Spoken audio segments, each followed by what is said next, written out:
వారంలో 40 దినాల్లో ఆ శుక్రవారంలో దేవుని సన్నిధికి వచ్చి గడపాలి, ఆ శుక్రవారంలో దేవుని సన్నిధికి వచ్చి ఆరాధించాలి, ఆ శుక్రవారం దినాలే మీ మోకాలు దేవుడి యొక్క ఉంచాలని చాలా బాధాకరమైన విషయాలంటే ఎందుకు ఈరోజు మనం ఫలించట్లేదు, ఎందుకు మన ప్రార్థన దేవుడు వినట్లేదు అంటే తప్పుడో విప్పుడో మనం ఉన్నాం.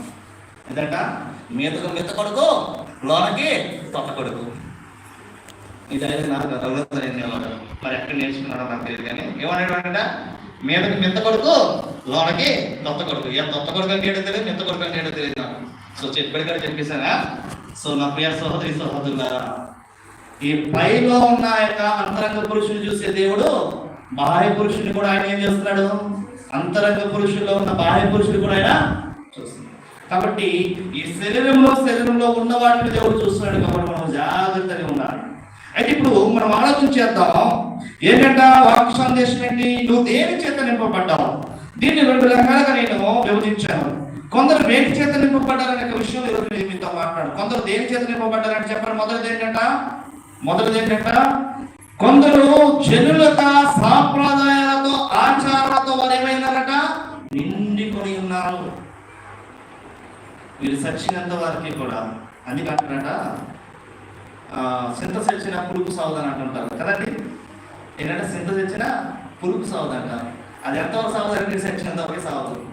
తోక కుక్క తోకకి నువ్వు ఎంత నిటారని కర్ర రాడ్డు పెట్టి కట్టినా నువ్వు ఎన్ని దినాలు వచ్చినా ఉంచేసిన తర్వాత మళ్ళీ తీసామనుకో ఏమవుతుంది శివ, మళ్ళీ యథాస్థితికి అది ఉంటుంది.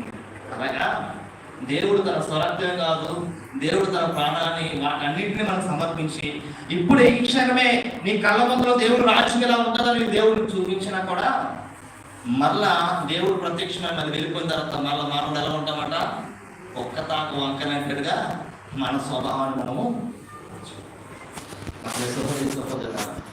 ఈ ప్రజలను బట్టే కదా నాకు అన్ని జనులు ఏం జరుగుతుందట, ఘనత కలుగుతుంది అంటున్నాడు దేవుడు. ఏమన్నాడు చెప్పండి, అవమానం. ఎందుకు అవమానం కలిగించే పని మనం చేయాలి? ఈరోజు ఏ కుమారుడైనా గణేశుని ఉన్నావు, నీ తండ్రికి అవమానపరిచే తీసుకొచ్చే పని చేయాలని ఇష్టపడతావా? చంటి ప్రశ్నతో చేస్తావా? ఎందుకు ఇస్తావు అంటే నీ తండ్రి నీ కంటికి కనబడ్డాడు, నీ తండ్రి నేను జన్మనిచ్చాడు, నీ జన్మని కాదు నీ తండ్రి నీకు తెలుసు కాబట్టి కళ మొదలు ఉన్నాడు కాబట్టి ఆయనకు ఒకవేళ అవమానం తెచ్చే పని చేస్తే ఆయనకు దండిస్తాడు భయంతో. అంతేనా కదా? లేదనుకుంటే మెడపెట్టి గెలిపేసి నా ఆస్తులు సిల్లుగా ఒకటికి మన దొబెరా అని అన్నాడు అనుకో, ఇప్పుడు ఏమవ్వాలి పరిస్థితి? మానవుడు ఈరోజు భయపడుతున్న భయం అది. కానీ దేవుడికి భయపడకపోవడం కారణం ఇదే. తండ్రిని కూడా ఏం చేస్తాడంట, ఫిల్టర్ పెట్టి పైకి తోసేస్తాడు, లేదా కొడతాడు, లేదా ఇంటికి రానివాడు అని భయం. దేవుడు ఏం చేయగలడు?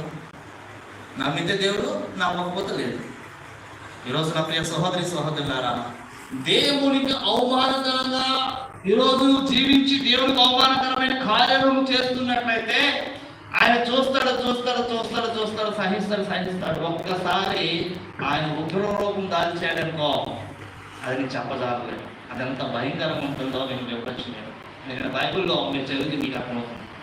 దేవుడు కానీ తన యొక్క కన్ను ఎర్రగించి చూస్తే మానవుడి జీవితం పెడతారు. సాధారణ ఏమవుతుంది మానవుడి జీవితం? నీ తండ్రిని వైపు ఎర్రగించి చూసాను ఏమవుతుంది? మహా అయితే ఇంటికి రానివ్వడు, లేదంటే ఆయనతో నీకున్న సత్సంగం కట్ చేస్తాడు. అంతకుమించిన నష్టమే ఉందా? నా భార్య ఉంది, నా పిల్లలు ఉన్నారు, నేను కష్టపడగలుగుతున్నాను, తినగలను, ఉండగలను అనే ధైర్యం అనుకుంటుంది. కానీ దేవుడిని వాడు ఒకసారి డిప్రెషన్ ఉంటుంది తెలుసా, బూడిద. ఏం మిగులుతుందా మన జీవితంలో? బూడిద. మనుషానికి మనం ఒకవేళ దేవుడు నీకు ధిక్కరించాడు, దేవుని పాపం నీ మీద వచ్చింది, దేవుని ఉగ్రత నీ మీదకి వచ్చిందంటే నువ్వు మరణ స్థాయిలోకి వెళ్ళాలి తప్ప మళ్ళీ బ్రతికే అవకాశాన్ని దేవుడు నీకు. నా సహోదరి సహోదరులు, రెండో విషయం వెళ్దాం, తొందరగా చదువుతాం, ఎందుకంటే మీకు లేట్గా చెప్పినా కూడా మీకు విస్తృతంగా ఉంటుంది. రోమియోలు రాసిన పత్రిక చదవండి పిల్లరా, 1వ అధ్యాయం 29 వచ్చిన ఒక తెరవండి, ఇంకొకరికి రెఫరెన్స్ తీయండి పిల్లరా, ఇంకొకరికి రెఫరెన్స్ తీయండి. 20 గ్రంథము 5వ అధ్యాయం 27 వచ్చిన ఒక తీయండి. రోమియోలు రాసిన పత్రిక 1వ అధ్యాయం 29 వచ్చిన ఒకటి చదవండి. 20 గ్రంథము 5వ అధ్యాయం 27 వచ్చిన ఒకటి చదవండి.